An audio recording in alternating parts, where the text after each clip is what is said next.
Привет, брошки, қалайсың? Короче, тағы да бір қызық инструмент берем. Вообще оңай, изи зат. Телеграм каналға кіресіздер.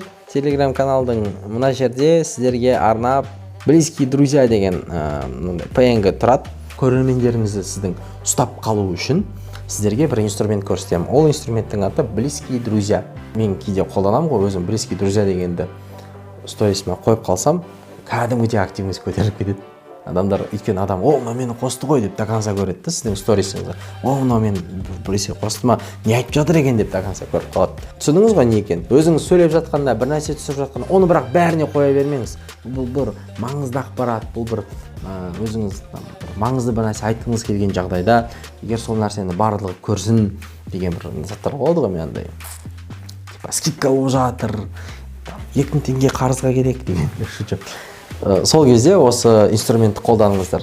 Қалай қолдану керек екенін, короче, қазір рас көрсетеді.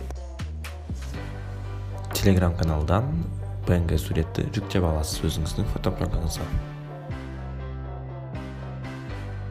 Сол суретті копировать етесіз да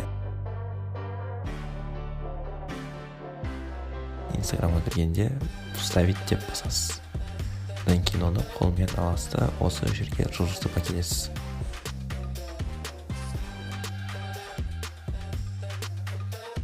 Тізесін шығарып жүрмеңдер, бірақ прикольный инструмент. Рахмет.